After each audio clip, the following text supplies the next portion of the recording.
This evening we are concerned with the Bodhisattva vow and the quality of mind that it represents, which is termed bodhicitta, or the enlightening attitude.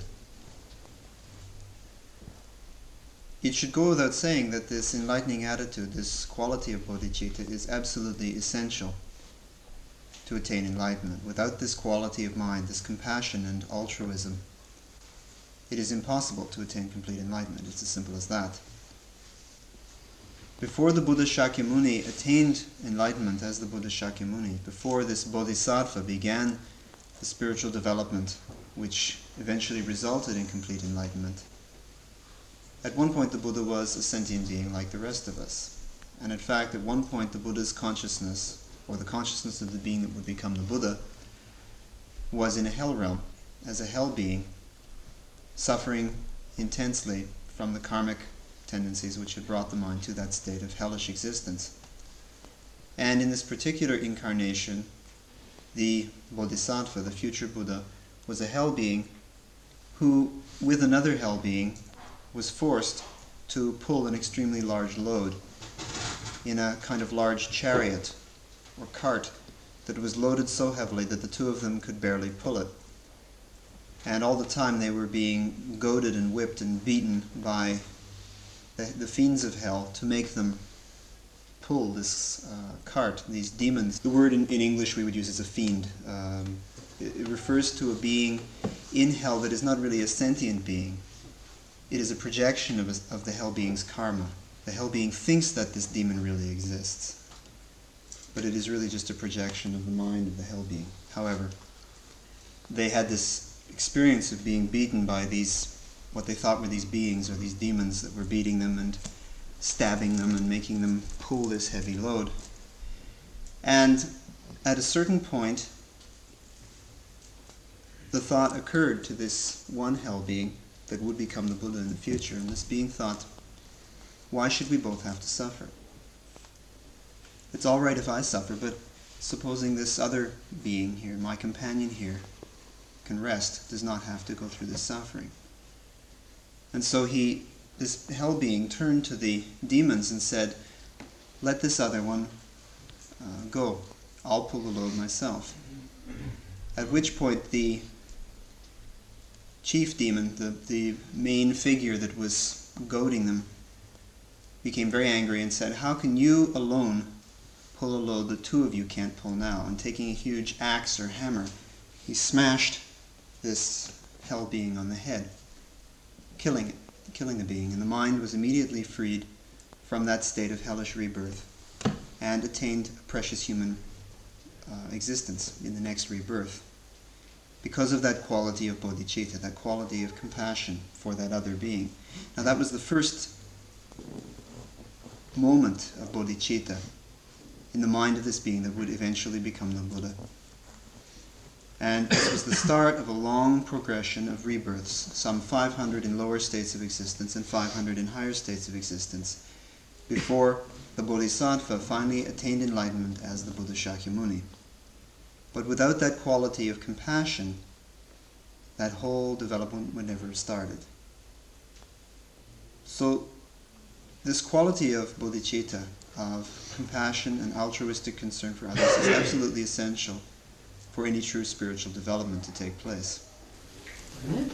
가 somma somma는 som주 산제나 팬다다비에 아 근데 성제도 전지 somma 그래 되는 거네 som주도 산제도 담아라네 그러나 내가 좀 자주 쓰는지도 팬 제가도 제가 다시 하자고 아까 같은 말씀 그다음에 som주 쓰니까 말하기라서 담바티 집까지 가면은 전화는 다다 가봐서 만들라. 근데 만들 집아 서쪽지반에 그 집까지 말이스. 나라요 또 소지 해자지반에 이제쯤 되면요. 바빠로 아야네 와네 진짜 사모 따로 집아 저기 사게 담바티 말이스. 근데 소지 해자지반에 바빠 삼바 통에 인연을 쓸때 자세서 집아가 되네. somci se 담바티 말이스. 대체자 자신 저지 사모 다지는 집다데 근데 만져라 또 말이스. 다 디노네 그냥 다시 저기 서사를 들었다 마 나나 또 가보면서 말이스. 근데 사모 다지때 대바도 somci 산 제가 세세나 근데 난 초스 말하를 듣더니 나서잖아 판도 쳐봤다 내고 저러이 말이스. 근데 대답이 담아줘라 근데 자라고 사놓고 담았거든 그만 저렇게 더 여와서 이나용 되는 가르쳐봐야 받을 때는 달때는 자라고 담아놓은 듯이 생각을 하지 말더니 말이스. If the benefit of simply giving rise to this attitude spontaneously is so great, it is magnified by a kind of formalization where in the presence of a spiritual teacher and in the presence of the Buddhas and Bodhisattvas, one formally takes the vow to work for the benefit of all beings. And this becomes a commitment that one makes to oneself to develop this attitude of compassion and altruism. With that kind of commitment and that kind of intensity to the commitment, then it becomes even more strong in one's makeup. And the blessings that one receives from that quality are even more profound. And this is what the context of the ceremony tonight, the Bodhisattva vow, is involved with. The taking of this commitment in the formal presence of a spiritual teacher and in the presence of the Buddhas and Bodhisattvas of the 10 directions, one formally takes the commitment to work for the benefit of all beings. Now, there is a lineage associated with the Bodhisattva vow. In our particular age, in our particular times, this dates from the 4th Buddha of this Kalpa, Shakyamuni. There are 2 main lineages of the Bodhisattva vow. The first of these passes from the Buddha Shakyamuni through Manjusri, the Bodhisattva of wisdom, to the Indian Buddhist master Nagarjuna and his student Aryadeva, and so on, in a lineage which has remained unbroken to the present day. This is what is termed the lineage of profound insight. There is another lineage which passes from the Buddha Shakyamuni through the Bodhisattva Maitreya, the Bodhisattva of loving kindness, and through the Indian Buddhist master Asanga, Vasubandhu, and again down to the present day. This is known as the lineage of extensive activity. So both of these traditions are accessible in the world today. We as practitioners could receive either the lineage of profound insight or the lineage of extensive activity for the Bodhisattva vow. However, there is a difference in practicality. For the lineage of extensive activity, which comes through Maitreya, this is only traditionally given to someone who has some level of ordination, either layperson's ordination, or monks or nuns' ordination, or novices' ordination. And so it is a little more restrictive. It is only really given in a situation where someone has already taken at least the lay precepts, or a novice nun's or monk's vows, or fully ordained monk's or nun's vows. In the case of the other lineage, that of profound insight, it is open to anyone who wishes to take it. Providing the person has basic faith in the Buddha Dharma and has taken refuge, then that person may receive the formal transmission in the true sense of the word. That person has opened themselves to receive that transmission if they wish to take it. So the only requirement, so to speak, for the Bodhisattva vow according to this lineage, that of the lineage of profound insight, is the faith and confidence in one's own mind in the three jewels, Buddha, Dharma, and Sangha, and the compassion for other beings, that is the spirit of the vow. If one has those two qualities, then anyone may receive the transmission. Now, no doubt everyone here has received the refuge vow at some point or another. But in the ceremony itself, there is again the taking of refuge, even though one may have taken it before with another teacher in another time. The reason why the ceremony includes the taking of the vow of refuge is because it is so important, because it is so fundamental to this attitude and to this transmission.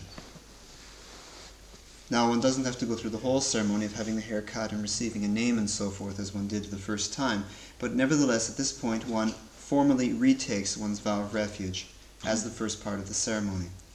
Because whether we're talking about the extensive activity or the profound insight lineage, there must be this basis of the taking of refuge, this faith and trust in the three jewels, in order that one opens oneself for the transmission of the blessing.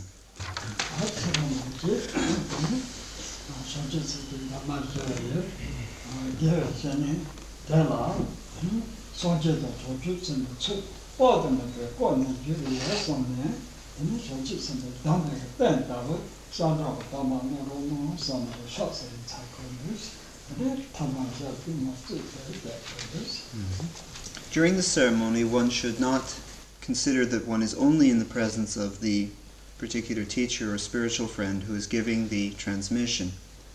That is one aspect. There is the physical situation, which is that one is physically in the presence of someone who holds this lineage and is able to transmit it. The spiritual friend, who in the Mahayana sense is one's advisor, one's source of advice, and gives one teaching, in this case the transmission of the Bodhisattva vow. There is the spiritual situation as well, that one is also in the presence of all the Buddhas and Bodhisattvas, and that one should consider oneself in the presence of the sources of refuge, the three jewels and the three roots, all actually present in the space before one. So that during the ceremony there is not only the physical presence of the spiritual friend, there is the spiritual presence of the Buddhas and Bodhisattvas. The first part of the ceremony is the taking of the vow of refuge, which is the introduction to and the basis or support for the Bodhisattva vow. So the ceremony begins with everyone rising and performing 3 prostrations to the throne in the presence of the teacher and in the presence of the Buddhas and Bodhisattvas, and these 3 prostrations constitute the formal request. One is, as one prostrates, one is showing one's respect and asking for the transmission. Then after that, one kneels in the traditional posture. The right knee is on the ground, the left knee is up, and the hands are folded during the recitation of the refuge vow.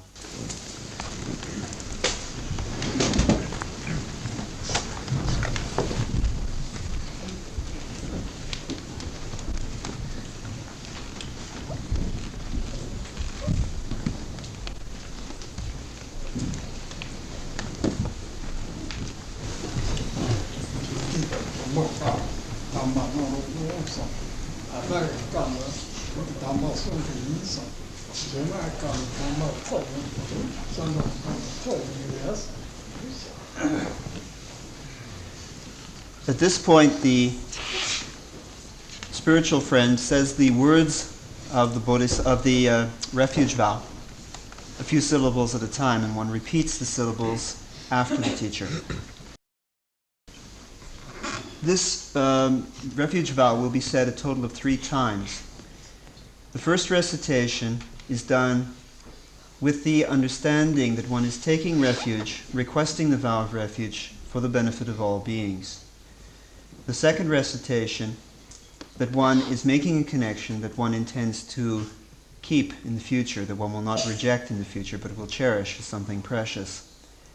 And the third recitation, with the understanding that completing this final recitation completes the transmission, and at that point one has received the vow of refuge.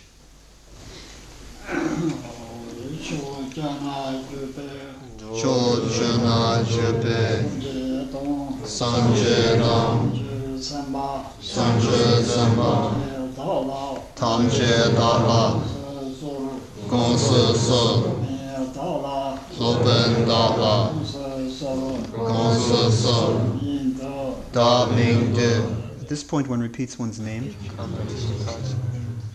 是这中，谢绝为中，人中的，德德尼松德，中就宁波去这八路，上车宁波切切巴，这老拉小村桥，三界南拉插斯基，中去381，中车三车三八一，土老王得见小村桥，索拉扬德ရှင်插斯基，就这那就别，小车那修北，东，三界东，中去38，中车三八，中去到了，tam界到了，公司色，公司色，到了。罗本到了，公司色，公司色，明德，大明德， Again, one's name at this point.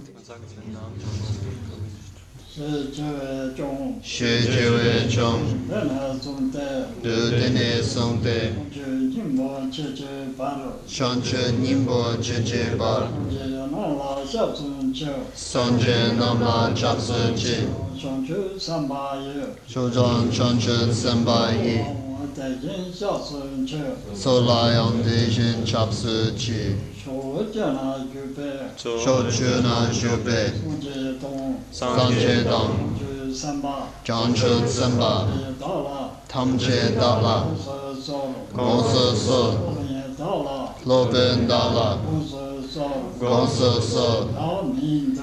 大明德， Again, one's name. 谢绝为中，德德尼松德，上车宁波切切巴，三界南拉插斯基，车当上车三八一，索拉扬德ရှင်插斯基。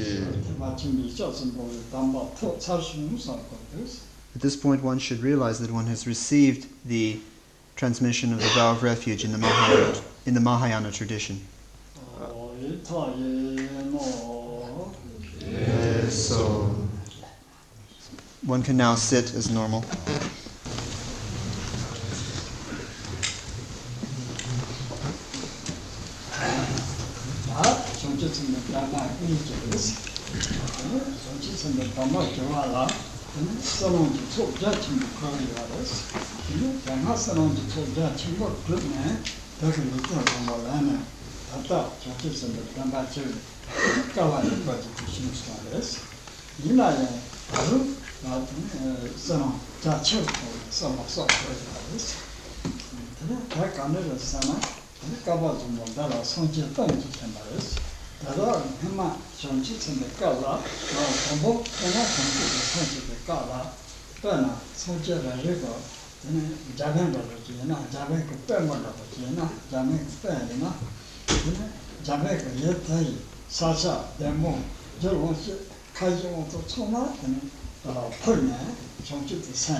This brings us to the actual transmission of the Bodhisattva vow.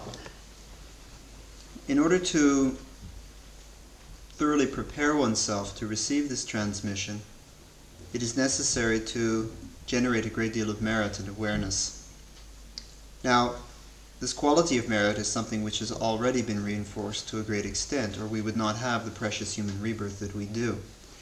The fact that we are in this superior state of rebirth means that there has been a great deal of merit and virtue in previous lifetimes, which has reinforced the positive karmic tendencies that led to this state of rebirth. But this is not something which stops at this point. It is something one continues to augment, continues to develop, particularly in the context of receiving the Bodhisattva vow. Eventually there will be 1,000 Buddhas that will appear during this kalpa, this particular age. 4 of them have already appeared, the Buddha Shakyamuni having been the 4th. In the case of each and every one of these Buddhas, at some point in the past, these beings first gave rise to bodhicitta, first gave rise to this thought of working for the benefit of all beings, and at some point formally took the Bodhisattva vow in the presence of Buddha. And it is this which started them on the process of development that will result in their attaining enlightenment during this kalpa.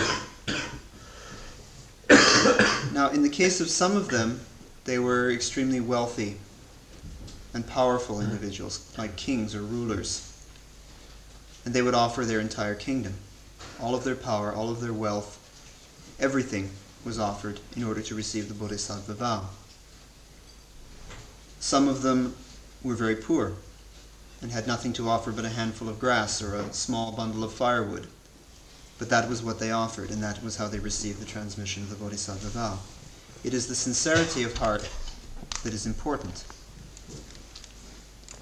In Tibet, it was the custom that when a group of people were interested in taking the Bodhisattva vow, they would get together for 3 days beforehand and spend those 3 days making offerings and prostrations, rendering service to the Sangha and so forth, to develop their merit and prepare them for receiving this transmission of the Bodhisattva vow.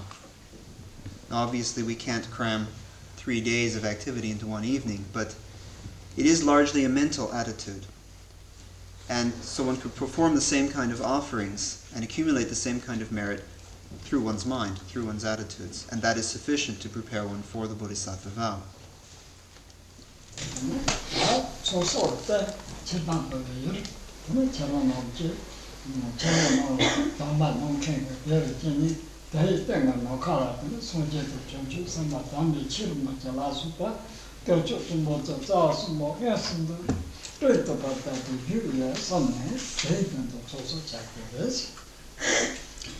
At this point then, one still is considering oneself not only in the physical presence of the spiritual friend, the teacher who is bestowing the transmission of the Bodhisattva vow, but in the spiritual presence of the 3 jewels and the 3 roots, all of the sources of refuge gathered in an enormous assembly in the sky before one, in the space before one, and one meditates on the actual presence of the sources of refuge as well as the physical presence of the teacher. And it is in the presence of all of these sources of refuge that one proceeds to develop one's merit and awareness to prepare oneself for the Bodhisattva vow.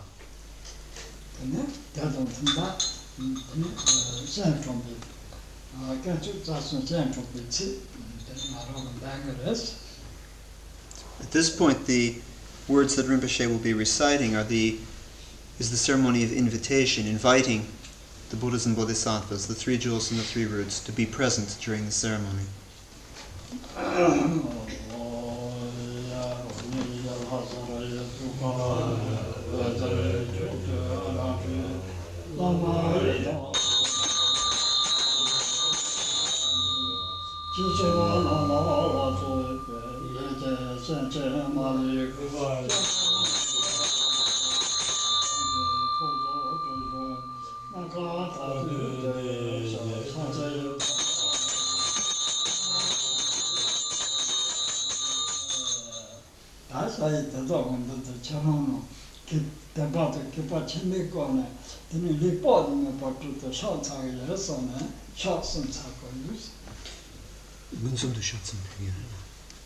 At this point, one meditates that in the presence of these sources of refuge, one first offers homage, which is shown physically through 3 prostrations, and mentally with the attitude of faith and devotion. So at this point, one then offers 3 prostrations to the physical presence of the teacher and the spiritual presence of the sources of refuge.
The next stage is that of making offerings.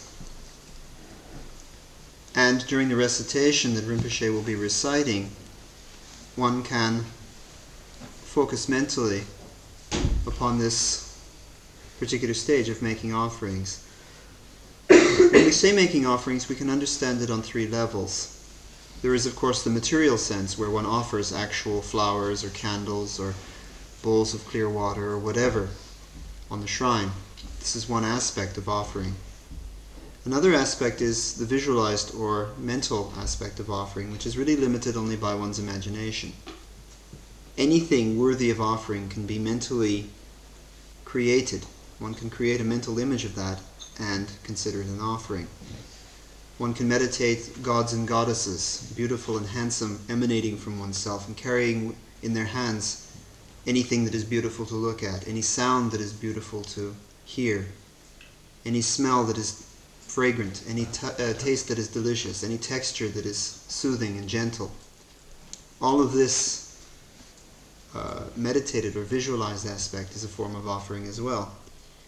And there's another aspect of offering which simply is considering the natural beauty that exists in the universe as an offering. The flowers and fruits, mountains, streams, forests, sunsets, and so forth. Anything which simply exists as part of this world we live in, without being made by anyone in particular, without belonging to anyone in particular, simply there to be enjoyed. All of that can be considered an offering as well.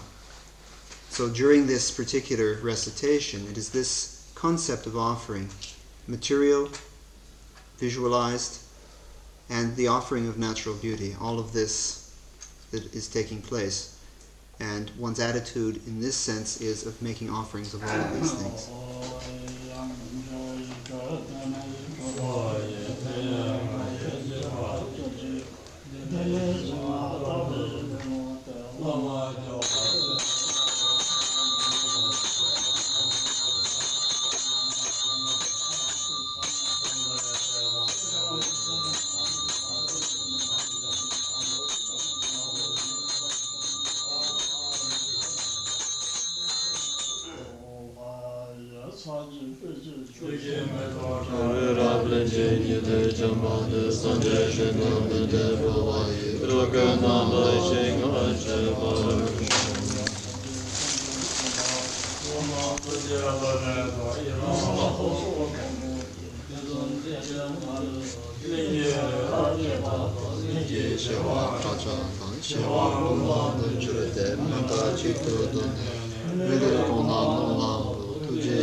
At this point, one meditates that in the presence of all of these sources of refuge, the three jewels and the three roots, one is acknowledging all of the faults and shortcomings, all of the negativity, all of the obscuration and ignorance and confusion that has been generated and developed in one's mind from beginningless time up to the present. All of this being the obstacle to one's attainment of enlightenment. At this point, all of this is openly acknowledged and confessed.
Having prepared oneself in this way, with a profound development of one's merit and awareness, one is receptive to the Bodhisattva vow.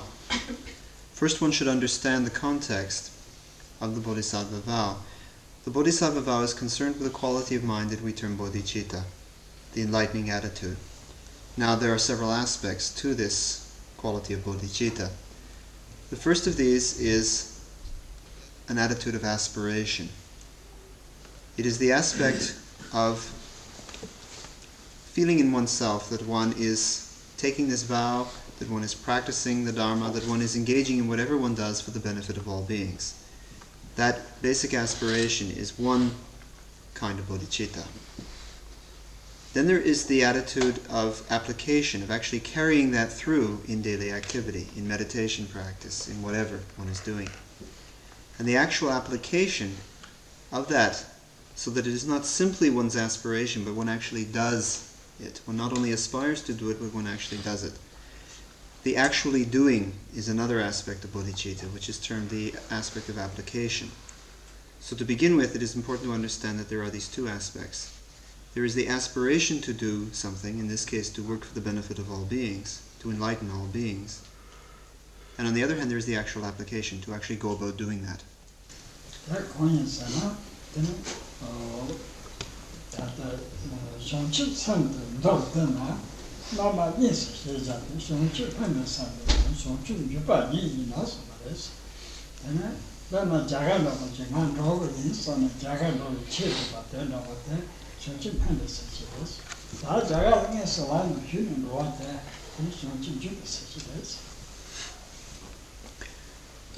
So, first and foremost, it's important to understand that there are these two aspects. Bodhicitta can be understood in two ways, as a kind of aspiration and as an application as well. To take a very simple example, perhaps one wants to go to India or some other country. First one thinks, I want to go to India. That's the aspiration. Then one goes about getting the money, getting the ticket, getting the visa and so forth to actually go there, and one actually starts on one's journey. That's the application. So there are the two aspects which are necessary in any action, and especially in this quality of bodhicitta, the aspiration to do something and the application of carrying it through.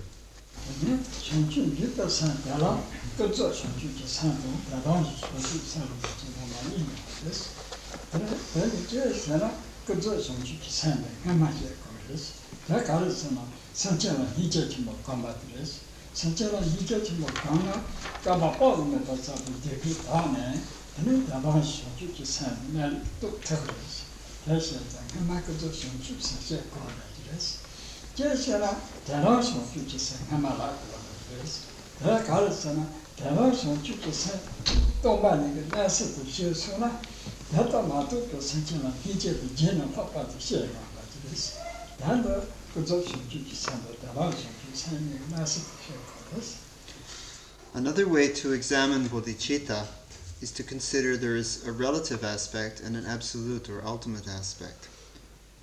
The first of these is compassion. The relative aspect of bodhicitta is the compassion that one develops towards all beings. The ultimate aspect is the experience of shunyata, or emptiness, the experience of the true nature of mind and all phenomena. Now, perhaps it might seem that one should first speak of the relative aspect, compassion, because this quality of compassion has an intensely purifying effect, and the more one generates this compassion for all beings, the more one is purifying one's mind of kalpas, of accumulated negativity and obscurations and confusion and so forth. And as this purification takes place, the mind becomes more able to see the true nature of mind itself, to see the nature of emptiness. So, on the one hand, it may be that one leads to the other. But we could also reverse that and say that to first understand the nature of mind is to have even more compassion for beings who do not understand that nature of mind, because one sees, as much as one realizes the nature of mind itself, one sees that it is the ignorance in the minds of other beings that prevents them from having that direct experience, which causes all of their suffering and confusion in the first place. So this gives rise to even greater compassion. So one can lead to the other, on the other hand, the other can lead to the first one. And so these two aspects, absolute and relative, are an aid one to the other and supportive one to the other.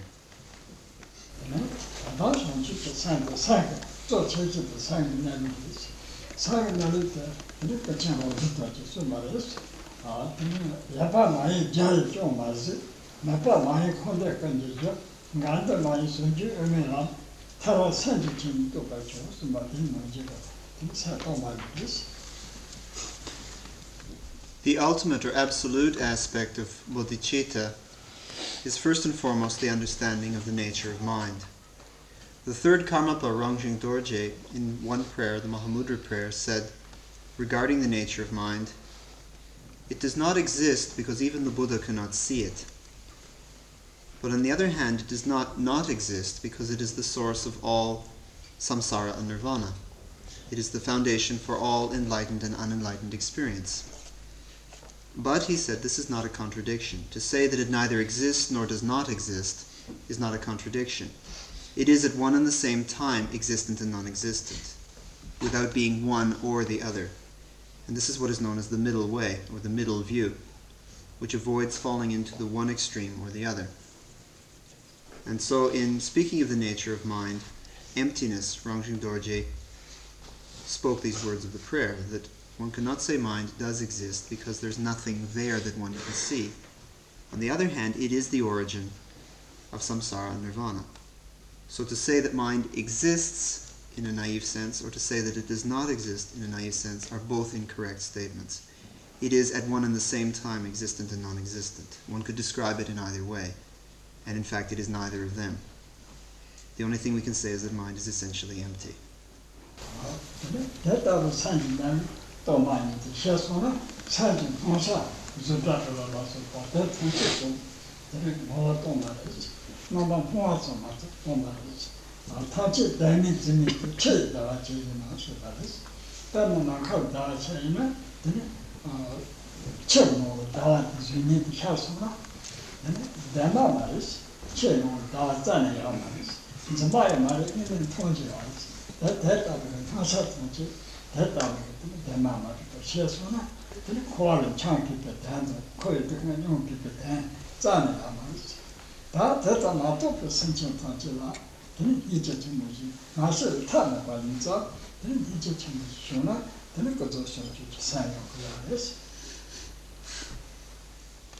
Once one has understood the nature of mind to be essentially empty, one experiences the projections and the appearances that present themselves to the mind as partaking of that same intangibility, that same emptiness. And this is what is meant when the texts speak of seeing all phenomena or experiencing all phenomena without attachment and without considering them to be ultimately real, but seeing them like the moon reflected in water. The image of the moon reflected in water is used because we have an example here, a very obvious example, of something which is and is not at the same time. Of course there's no moon in the water. No one would go looking for the moon in the water. But at the same time something is there. Something's perfectly apparent and easy to see. And in the same way, when we experience any phenomenon at all, we are experiencing something that is very apparent to the mind but doesn't have any ultimate reality of its own. One wouldn't go looking for anything that is really there, simply an appearance that appears to the mind very clearly due to a certain set of circumstances. And so one begins to experience the appearances and phenomena that the mind experiences as illusory or dreamlike. Now, as this realization of the nature of mind and the nature of phenomena begins to grow, so does one's compassion for other beings who lack that realization, because one sees that that lack of realization is the cause of so much suffering, so much confusion. Once one has seen the illusory nature of all experience and the empty nature of mind, there's no need to continue wandering in samsara, and there's no need to continue suffering and experiencing the consequences of that. But one's compassion for other beings who are still caught in that delusion increases automatically. There's no way that it cannot when one sees directly for oneself what the problem is. So therefore, with the development of this ultimate aspect of bodhicitta, the relative aspect of compassion develops automatically, spontaneously.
Regarding this quality of compassion, which is the relative aspect of bodhicitta, this term needs to be defined because it's very often misunderstood. It's oversimplified.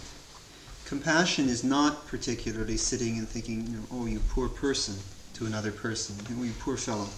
That's not necessarily compassion, particularly if you're somebody little and humble, looking up at somebody who's rich and powerful and influential and saying, "Oh, you poor person." It's kind of difficult to really give rise to sincere compassion. You don't really feel pity in that kind of situation because the person has all the advantages.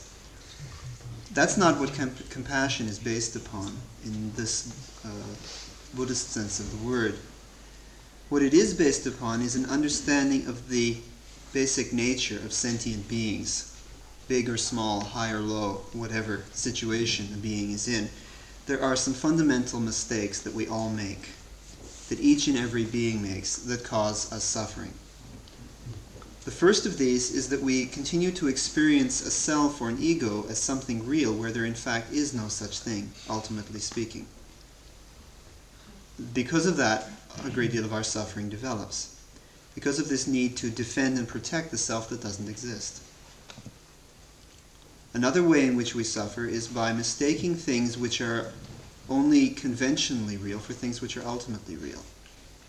All of our experiences are really like dreams or illusions. They have no ultimate reality because they do not last. They don't have any life of their own, so to speak. Just as a dream, when we wake up from a dream, the dream is finished. It had no ultimate reality. When we die, this world disappears. It had no ultimate reality. But we invest all of these things with some kind of ultimate reality in and of themselves, and we treat them as though they existed in and of themselves. That's another problem that we have. That's another source of a great deal of our suffering and confusion. And finally, we are continually regarding things which are impermanent as things which are permanent. All that we experience is impermanent, is unstable, is always changing and breaking down and fading away and dying and so forth. But we're always treating it as though it was absolutely stable, something we could depend upon. That's another source of our suffering. Now, once one has understood the basic situation of being a sentient being, an unenlightened being in samsara, then one has a basis for true compassion, because one's seen that the suffering arises from looking for a self where there is none, looking for truth where there is none, looking for stability and permanence where there is none. Those are the mistakes we make. Regardless of our particular situation, we all make those mistakes and we all suffer the consequences. Then one can really discover true compassion once one's understood how all beings make all of these mistakes.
In addition, of all of these infinite numbers of beings in the 6 realms of samsaric existence, there is not a single one that has not been one's father or one's mother, one's parent at some point in some lifetime throughout this infinite cycle of rebirths.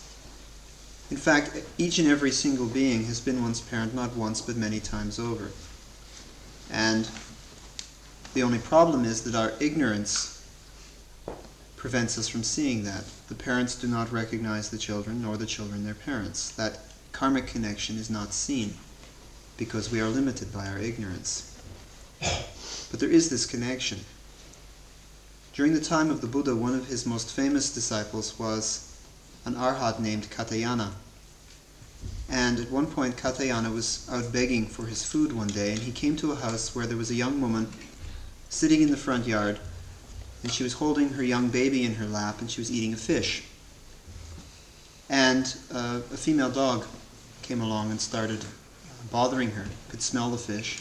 So the woman picked up the bones and the rest of the fish meat that she had not eaten and threw them at the dog and told the dog to get lost, to beat it, and started to scold the dog. And the dog, of course, was busy eating the fish and chewing on the bones. Now, Katyayana was realized to the point where he had some kind of clairvoyance or psychic power, and he could see the karmic connections that existed between these different individuals or these different beings. And what he saw was that the young woman's mother and father had died previously, and that the mind of her father had taken rebirth in this fish, in this rebirth as a fish. The mind of the mother as this female dog. And that her worst enemy, she had had someone in her life that she'd hated very much and who had had a great deal of anger towards her as well. And this person had died, and the consciousness of that person had been reborn, conceived as her child, and reborn as her child. So when Katyayana saw this, he was completely appalled, and he said, to see someone eating their father's flesh, beating their mother, scolding their mother, and to watch a wife eating her husband's, chewing on her husband's bones, and to see somebody holding their worst enemy as though they loved them so dearly. He said, when I look at that, samsara is just so completely absurd.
Through appreciating that all beings have been our parents, we have a basis for developing compassion.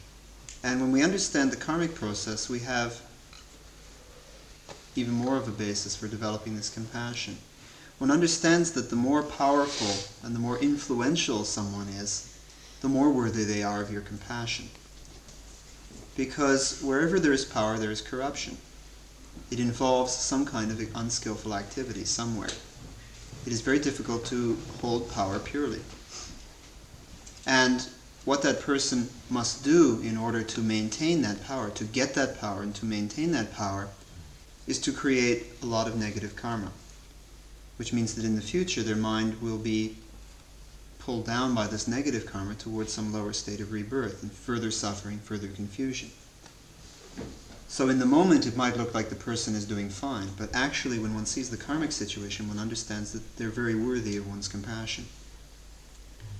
The same can be said for wealth, because wherever there is wealth, there is greed. It is very difficult to have wealth and to keep wealth without being greedy or avaricious. During the time of the Buddha, there was a monk in the region of what is now called Varanasi or Benares in India, who had absolutely no interest in worldly wealth, was completely committed to his spiritual practice, but was given at one point a fabulous gem, beautiful jewel that was worth a fortune, the answer to anybody's dream. And this monk thought, well, I don't need this, I don't have any use for this kind of thing, I should give it to somebody who really can use it. And so he started thinking, there were a lot of poor people in the area, a lot of beggars, a lot of paupers, people who didn't have any wealth at all, and he kept trying to decide who would be the best person to give it to.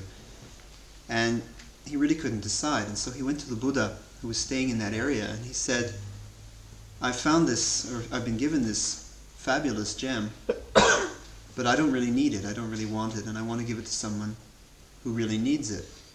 Tell me the person who needs this wealth the most. Tell me the person who really has the need. And the Buddha said, give it to King Saja. And the monk thought this was very strange because King Saja was the wealthiest person in the whole area. He had more wealth and power than anybody could dream of.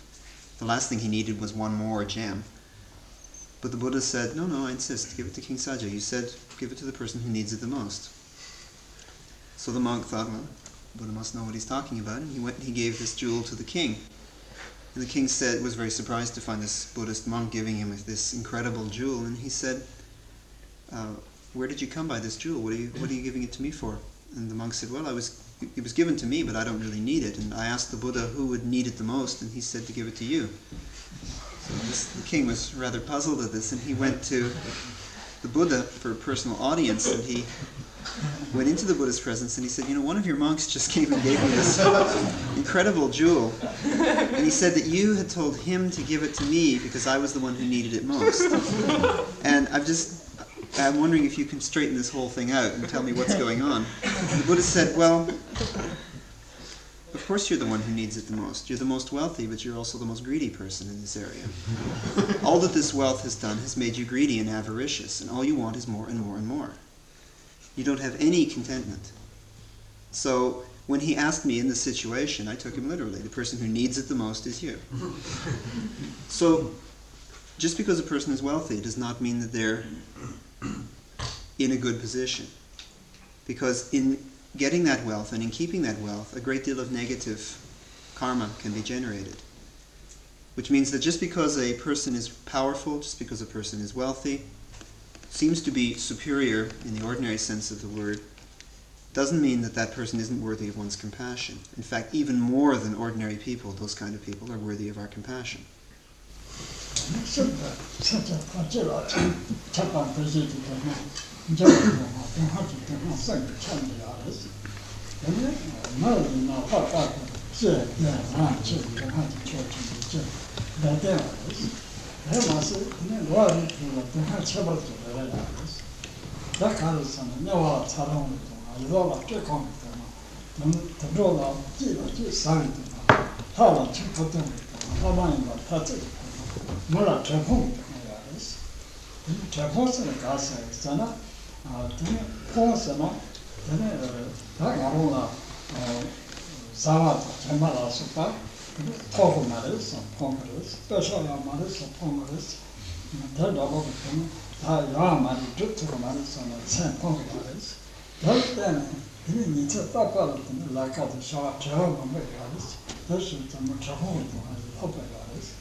All beings experience a subtle level of suffering, which is the suffering of simply being alive, of simply having a physical body. This in itself constitutes a form of suffering that one cannot escape from. This is something which all beings are subject to. In addition, depending on the particular realm of existence in which the mind takes physical form, there are specific sufferings that are predominant. In hell realms, these are the suffering due to intense heat and intense cold. In the Preta realm, that due to hunger and thirst and deprivation. In the animal realm, there's the main suffering of predation, of one species eating another, and the continual struggle for survival. In the human realm, there are the sufferings of birth, of aging, of sickness, and of death. In the realm of the demigods, there is the suffering due to quarrel and fighting continually. And in the gods' realms, there is the suffering due to the fall from that state of splendor when the karma exhausts itself and the mind must fall to some lower state of rebirth. In particular, in the human realm, there is suffering due to the human condition, which is, on the one hand, a sense of restlessness, a continual busyness or restlessness, and on the other hand, a sense of deprivation, a sense of something missing, which we as human beings all experience. There is always the feeling, I need something else. This isn't good enough. I don't have enough to eat, or I don't have a nice enough place to live, or I don't have a good enough this or that. There's always something else one wants, something that it just isn't enough. We aren't satisfied.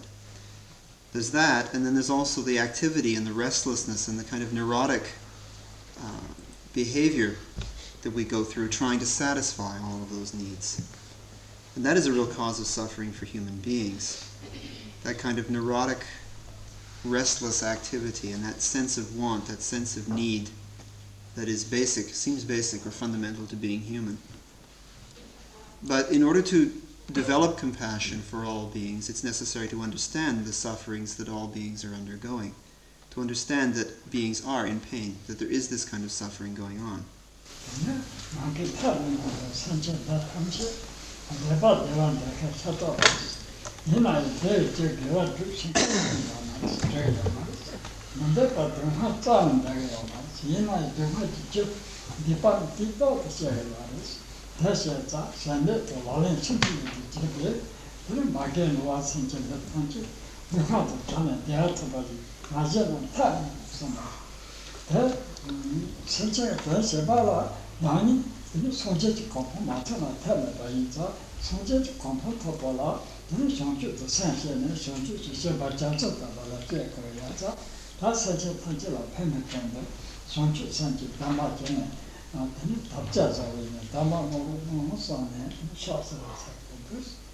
Each and every being is in the same position. Each and every being wants to be happy. To be alive is to want to be happy, to attain some kind of happiness. But the causes of happiness are virtuous activity and positive activity that reinforces positive karmic tendencies. And that's not something that very many beings at all understand. In the same way, no being wants to be unhappy. No being really is doing anything than trying to avoid suffering and to attain happiness. But the causes of suffering and frustration are negative action, unvirtuous action, which reinforces negative karmic tendencies. And again, this is not something that most beings understand. So the situation is one where what we want and what we do in order to achieve it are in direct contradiction to one another. We simply do not understand how to achieve the happiness that we want, and instead we create all kinds of circumstances for further confusion and further suffering. So our action is at direct odds to our goal. Now, in all of these ways, one develops one's compassion for other beings. And when one develops this compassion and one truly wishes to help other beings, one realizes that the only way one's going to do that is to attain enlightenment oneself. Because right now one simply doesn't have the insight, one doesn't have the skill, one doesn't have the ability to help other beings on a very effective level. The more one attains towards enlightenment and realization, the more effective one becomes in helping others. So that is one's motivation for seeking enlightenment. That is one's motivation for practicing Dharma. That is one's motivation for taking the Bodhisattva vow. Because one is intent upon giving rise to this compassion and carrying it through, in all kinds of bodhisattva activity, vast ocean of bodhisattva activity, taking oneself and all beings towards enlightenment. That should be the motivating factor for one receiving the vow tonight. The actual ceremony begins again with 3 prostrations, which is one's sign of respect and also one's request for the ordination, for the vow. As one thinks to oneself, I am taking this bodhisattva vow, I am requesting and receiving it, not only for my own benefit, but to attain enlightenment for the benefit of all beings.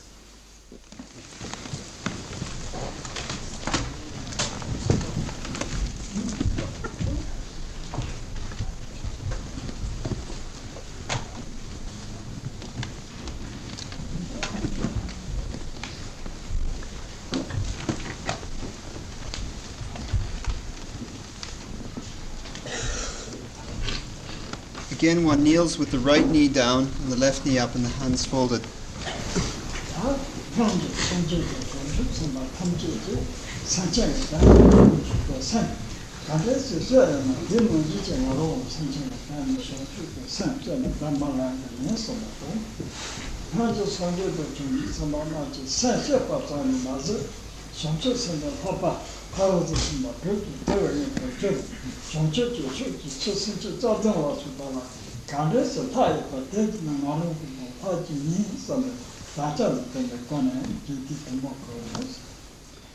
During this recitation, one's attitude is that just as the Buddhas and Bodhisattvas of the past gave rise to bodhicitta, gave rise to this quality, and undertook this bodhisattva vow, that one is following in this example and that one is doing the same. And that furthermore, just as the Buddhas and Bodhisattvas did not simply take the vow but actually applied it in all of their bodhisattva activity, working for the benefit of other beings in many ways, one is intent upon applying this as well. So there is not only an aspiration involved here during the recitation, but also the promise to oneself to actually apply this attitude in what one does.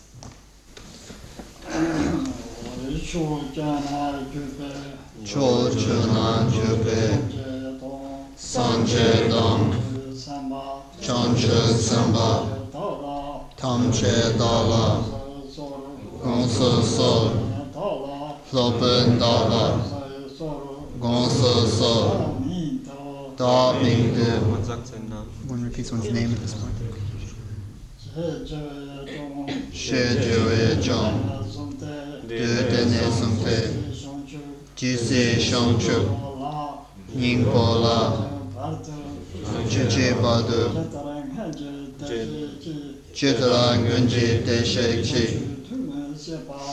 Shangchu Tutne Chepa Dam Changchu Tsambe Papa La Deda Rinji Nepatar Dejan Drola Pendundu Chonshu Tsamne Cheji Shin Dejan Dunne Lapa Laum Rimba Jindu Lapa Ji.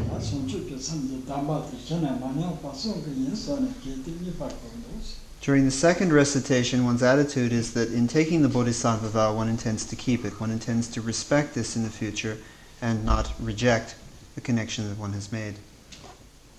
Shojana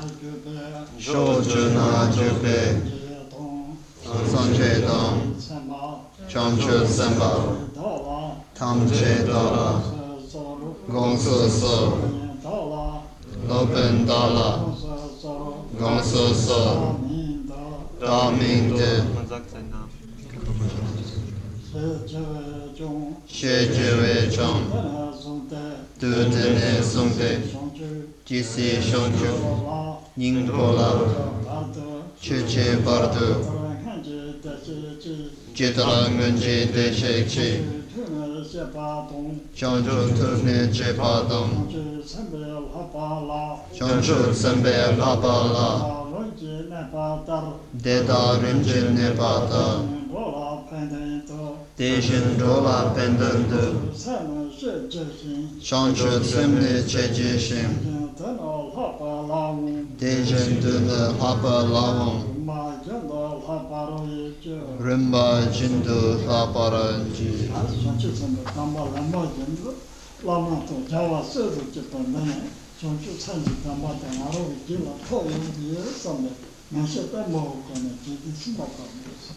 The third and final recitation is undertaken with the attitude that this completes the transmission, and one should have it very clear in one's mind that once one has finished reciting the words of the prayer after the teacher, that in the physical presence of the spiritual friend and in the spiritual presence of the Buddhas and Bodhisattvas and the sources of refuge, one has completely received the transmission of the Bodhisattva vow. This conviction is quite important. Shojana Jube, Sanje Dong, Chancho Semba, Sanje Dola, Gonso So, Lopen Dala, Gonso So, Da Ming Ke, She Jue Chong, De Dene Songde, Jisi Shangju, Ningpo La, Chichi Bardu, Jitala Ngunjin De Shechi, Chancho Tune Cheba Dong, Chancho Sembe Papala, Teta Rinjin De Bata, Dejen Dola Pendantu, Chancho Semne Chejeshim, Dejen Dune Papala, Rimba Shindu Laparanji.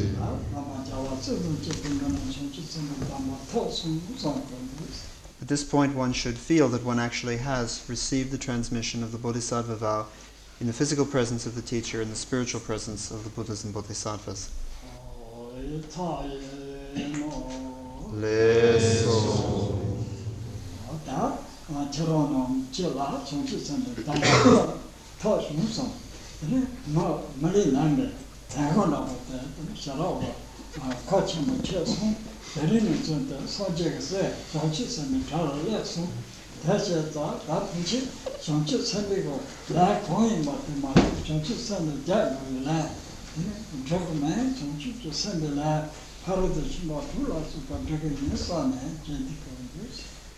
During the following recitation, one should have this kind of attitude. One understands that one has received the Bodhisattva vow, and one understands that this is the kind of this has affected a kind of significant change in one. This has really made one's human existence truly meaningful. One is now a bodhisattva. One is a son or a daughter of the Buddha. And one is attempting to live up to this ideal of the bodhisattva, one who works for the benefit of all beings as best as possible. So that one is committing oneself to always practice and always behave in a way which is in the spirit, in accordance with the spirit of this bodhisattva vow, and not to go against it and not to behave in ways which go against the vow, which harm other beings and create suffering and confusion. So during the following recitation, there is this recognition on one's part that a very significant change has taken place. One has received this bodhisattva vow in the presence of the Buddhas and Bodhisattvas. One is now a bodhisattva, and one is committed to behaving in a way that is fit for a bodhisattva to behave. Dindu Datse Drebu Ye, Mi Sipa Leprato, Derin Sanje Risu Sanje Sesu Datenju, Tane Daki Chine Chang, Rikdan Tumbe Letsamte, Chenme Tumbe Rikdela, Nyopa Minju Detal Cha.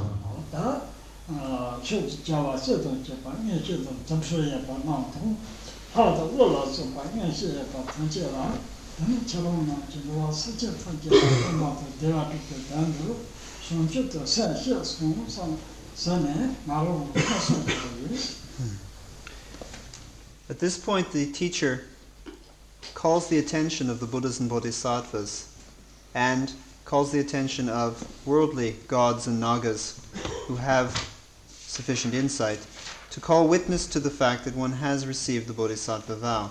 So at this point, the teacher recites a prayer which confirms, in the presence of the Buddhas and Bodhisattvas, and even of these samsaric beings who support one's spiritual practice, the teacher calls attention to the fact that one has received the Bodhisattva vow and confirms this.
During the following recitation, one should feel that the Buddhas and Bodhisattvas, through their omniscience and compassion, are aware of this step that one has taken. They are aware of the commitment that one has made to the Bodhisattva vow, and this is pleasing in the eyes of the Buddhas and Bodhisattvas, and one comes under their protection and their compassionate guidance at this point.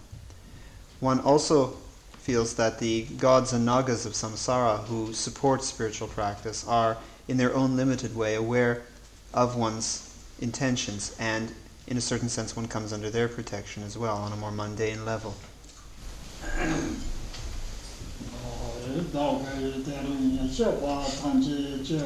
Dāgī dērīṃ chōpa tāṃ chē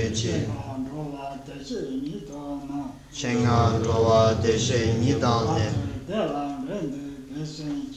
dādāṃ rōlā dūndū dzēshēn jē lādāṃ lāmē lāsō gāwā rāñjē.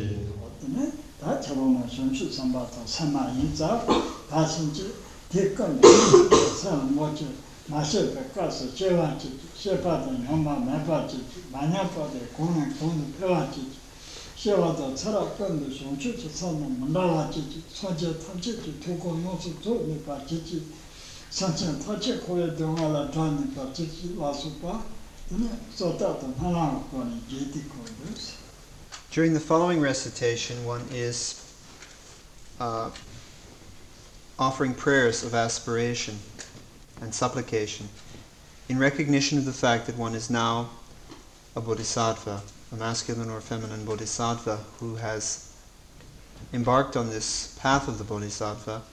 One aspires to give rise to bodhicitta where one has not given rise to it before, to preserve the bodhicitta that one has already given rise to, and to continue to develop that which exists so that it becomes deeper and richer.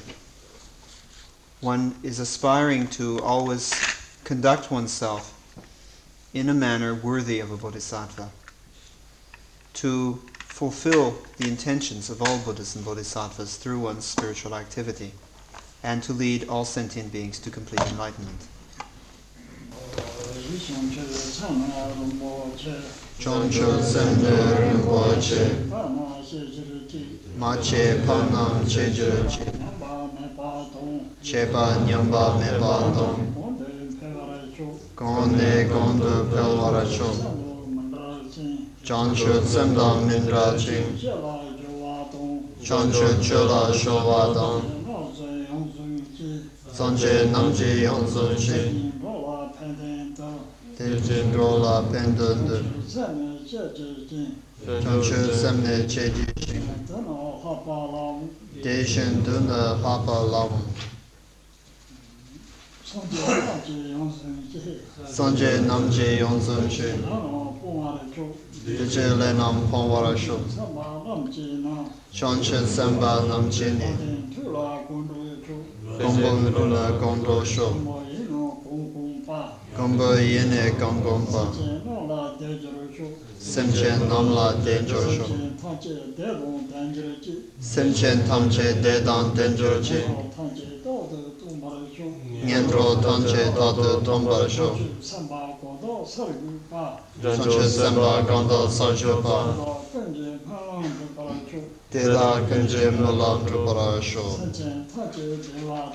Shenzhen Tanche Deva Dam, Dura Dudan Dembara Joji, Dunga Dan Dunga Ji, Judan Drawara Chichi, Dunga Mepe Dewa, Damba Damin Drawara Chichi, Nidan Traje Nidan Drawe, Tonyan Chembola Nepara Juruchi.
One has now received the Bodhisattva vow.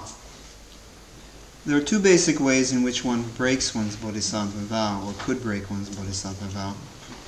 The first of these is what is termed mentally abandoning a sentient being.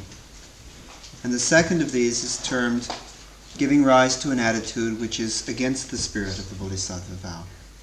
Now, to explain these, in the first case, it is not a case of one mentally rejecting or abandoning all beings, but even one. In any case where one decides about another being, that's my enemy. That person has nothing good for me and I have nothing good for them. If there's ever a chance to help them, I won't lift a finger. If there's ever a chance to save them from any trouble, I won't lift a finger. I don't care about that person, I don't want anything to do with them, and I don't want any goodness between us. I don't want to help them, I don't want to protect them from harm.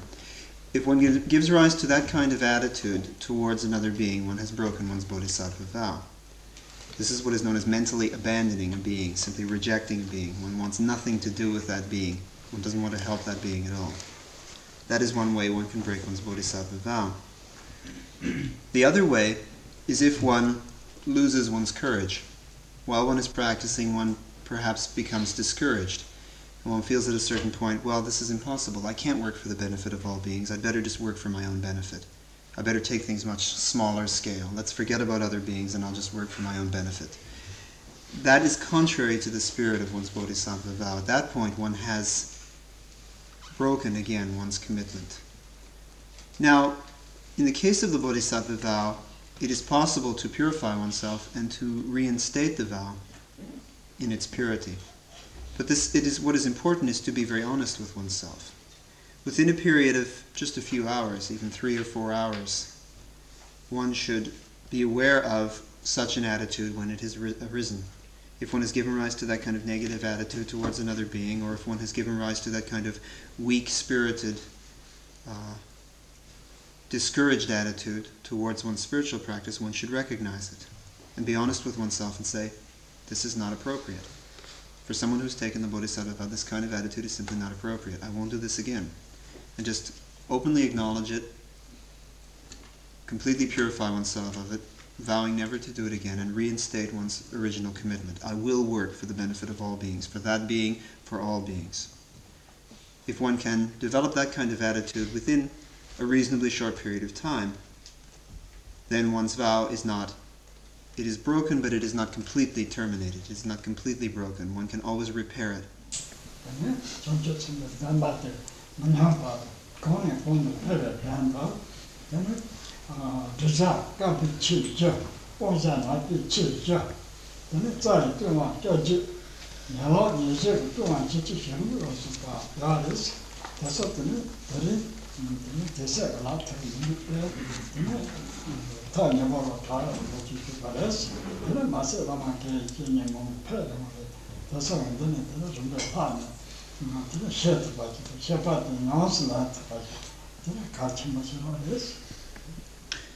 In order to preserve one's bodhisattva vow and in order to develop it and enrich it, there are many kinds of advice which are given in the traditional texts. There are 4 basic attitudes which one should encourage in oneself if one's going to keep this vow and develop it. There are 4 kinds of attitudes that one should avoid. There are 18 root commitments, there are 46 branch commitments, and so forth. One could examine it in a great deal of detail, far more than we have time for tonight. However, the Venerable Kyabje Rinpoche lives close by, and also the center itself is hosting many teachers who come through, and one can always ask these teachers when there is more time for a more elaborate discussion of the nature of the Bodhisattva vow and the way in which one goes about preserving it and developing it. This would be quite useful, as a matter of fact, for people who are interested in understanding more about how this vow is preserved and how it is developed. Dharma, Dharma Jala never jotted Jala Pong, no chance and Dharma Secretary, Jala Pamba, Koya, but like a touching Pemsa of the drip parties. So what object of the Dharma did, Conde Yamani Chamber parties, that's not very artist, that's not Shamat teaches to sign on teacher you of a lot to wrong the other sentient of Parton, subject to Mato, the Barron, Salamba, they took on the conquerors. In general, it could be said that the Hinayana level of practice and the Hinayana vows are to make one's life as harmless as possible, so that any action that is harmful or any action that could ever be the basis for harm to other beings is being eliminated from one's life. On the other hand, the Bodhisattva vow, the Mahayana ordination and discipline, is to make oneself as helpful as possible, so that everything that one does is helpful or is a source of help and benefit to others. And on the Vajrayana or Tantric level, one is concerned with seeing the identity of samsara and nirvana, of seeing the ultimate nature of reality. That's probably as concise as we could say it in examining the different levels of practice. On the Mahayana level of the Bodhisattva vow, which we were concerned with this evening, this quality of loving kindness and compassion is very important. One technique that one can use in meditation to embellish this and develop this compassion is what is called Tonglen in Tibetan, which literally means sending and taking. This is an attitude that one develops towards other beings of sharing one's virtue, one's joy, one's happiness, all that one experiences that is positive, one's merit. All of this is, as it were, sent out mentally to other beings and shared with other beings. And the suffering and pain and confusion and negativity of other beings is taken on oneself. So in order to develop one's compassion, this technique of Tonglen, of sending the positive and taking on the negative, is a very important one to help one develop this quality of compassion.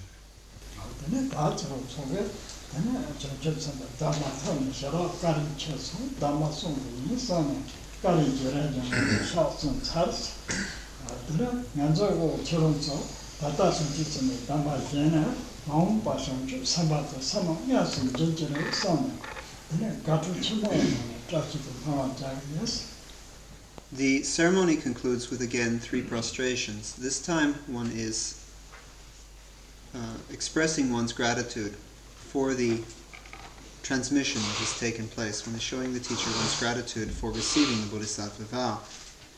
At the same time, the teacher will be saying prayers, Rinpoche will be saying prayers for the benefit of all concerned, with the very sincere hope and best wishes that each and every one of us can become a Bodhisattva in the true sense of the word.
So, if people will take their seats again, Rinpoche will give the lung, the transmission for the Ngundro practices.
The first part of the text is concerned with what are called the ordinary preliminaries, or the common preliminaries. These are the 4 thoughts which turn the mind towards the practice of Dharma: the precious human birth, death and impermanence, the cause and effect relationship of the karmic process, and the sufferings of samsara. These are common to all the 4 schools of Tibetan Buddhism and to all traditions of Buddhism. They are called, therefore, the common or ordinary foundations or preliminaries.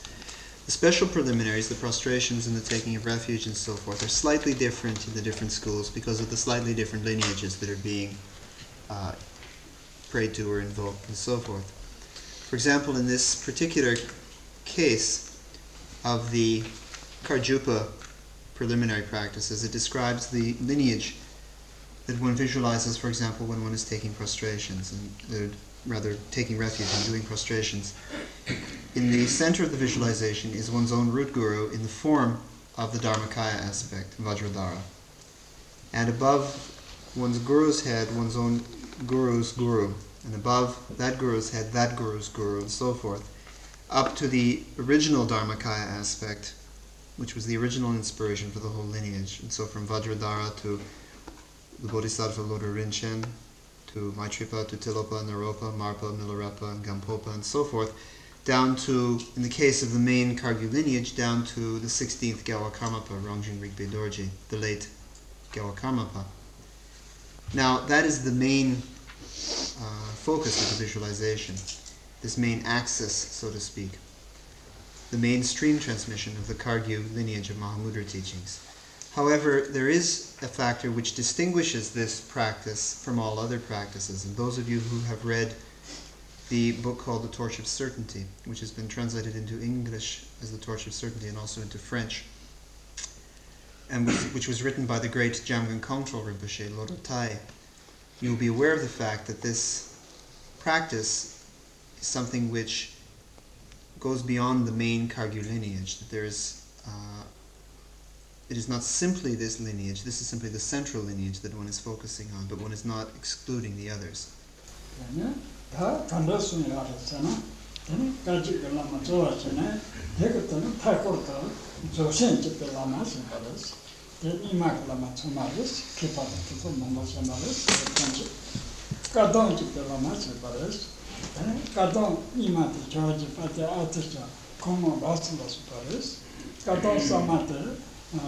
Jelama ozon topa yatsen to Kaden, Kajus, the Landa Kajus Mares, the Landa of the Jepata Sacharis, Tene, John to the Lamachiaris, the John Nakachantabapa, the Jetaran Matalas of the Jepares, the name Shajit to the Lamachi, the part of Matamala Jenny to the Jepares, Chiru to the Lamachi, the Nurichilas for Shumakaji Lamaris. In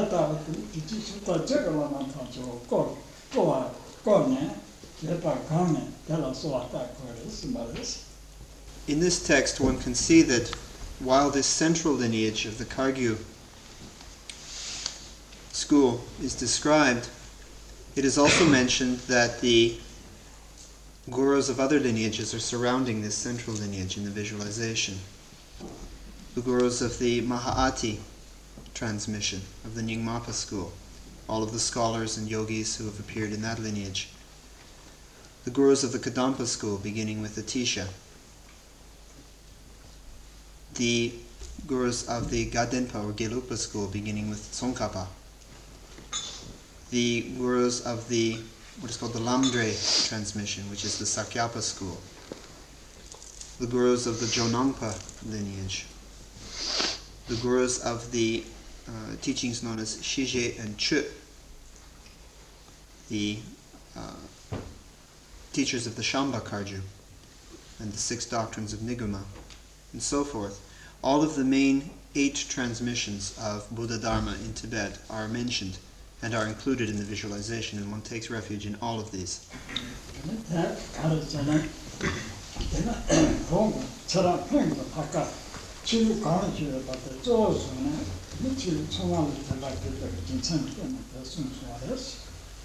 The reason why this is presented in this way is because while one is going to have a particular connection with a particular lineage that arises from previous karmic connections, one should respect all lineages.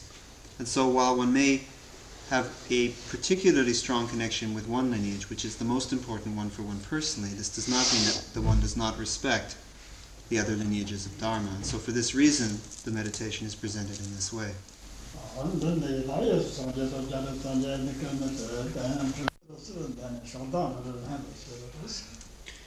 At the end of the section of the taking of refuge, which is done with the prostrations, there is a section known as the taking of the Bodhisattva vow.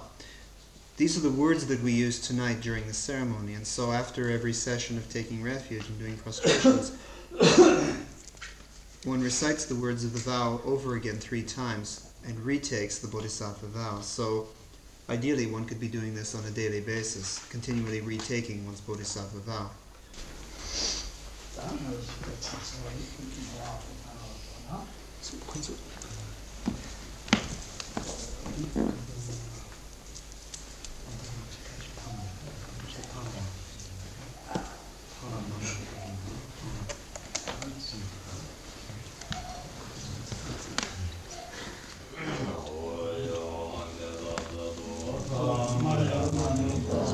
Thank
you.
Wenn jetzt noch der Wunsch besteht, einen Kata zu opfern, ist jetzt Gelegenheit dazu.